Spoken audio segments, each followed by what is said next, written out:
Welcome to The Newsworthy. All the day's news in less than 10 minutes. Fast, fair, fun, and on the go. Thanks so much for listening. Today we're talking 2 people for 1 government job and the controversial nickname President Trump used, plus a royal engagement, a faster charging smartphone, and Giving Tuesday. All that and much more in less than 10 minutes. I'm Erica Mandy. Today is Tuesday, November 28th. You ready? Let's do this. So who's really in charge? Things got a bit awkward this week when 2 bosses showed up for the same job.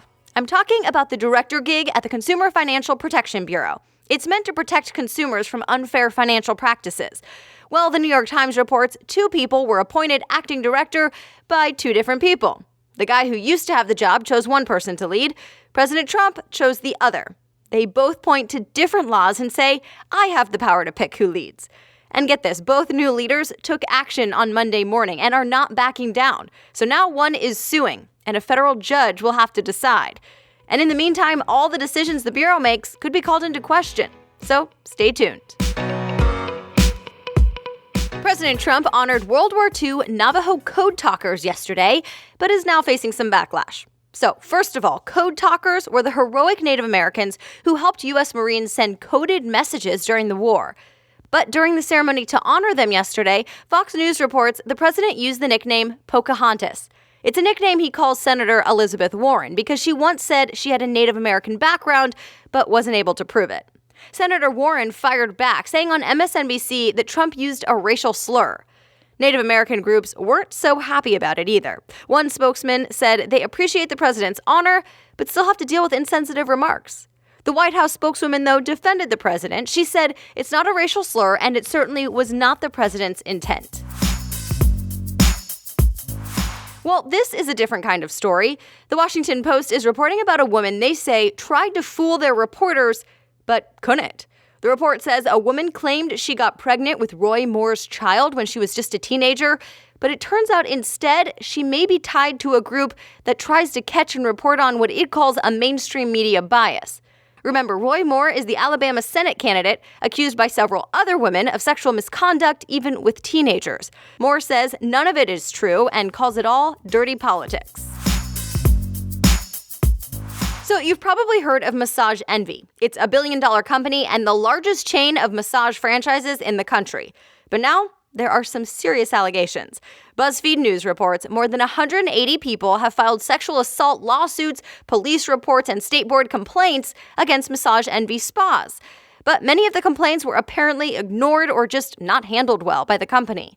Massage Envy first said it couldn't comment on pending lawsuits, but later told ABC News in a statement that each incident is heartbreaking and they're supporting the franchises with best practices.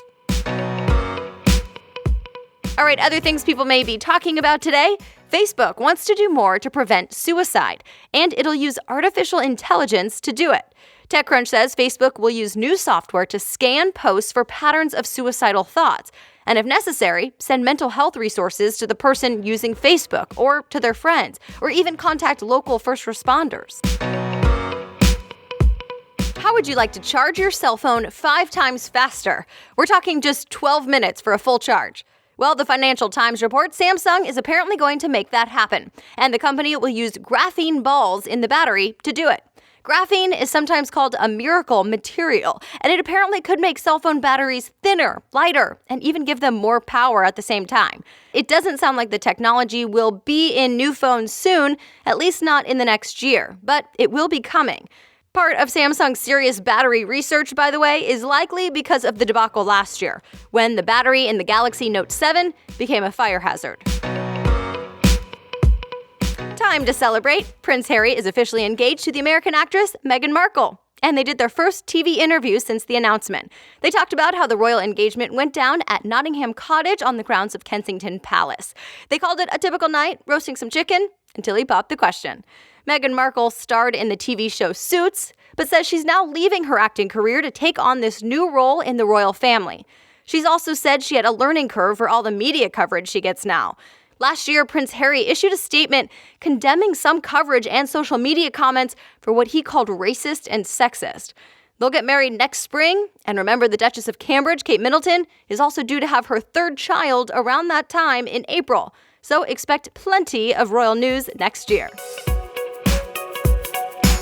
Today is Giving Tuesday, a time to give back to good causes after you may have bought some stuff for yourself recently. So here's at least one way you can give back. Quartz reports Facebook is partnering up with the Bill and Melinda Gates Foundation to match up to $2 million of donations. Just use the charitable giving tools on Facebook. Of course, there are plenty of other ways to give or to help out. And this is nice to hear. Time reports America is consistently ranked as one of the most generous countries in the world. Last year, more than $180 million was raised online during Giving Tuesday. And that's it. You are all caught up. Thanks again for listening. And if you want to read more about any of the stories we talked about, just check out today's show notes. Go to thenewsworthy.com and click episodes. And be sure to find me on Instagram at the NW Podcast, or just search Erica Mandy. I talk about the news, the podcast, and some personal stuff, so I would love to be able to interact with you a bit more over there. The Newsworthy is available every day, Monday through Friday by 4 a.m. Eastern Time. I'll be back with more news tomorrow. Have a great day.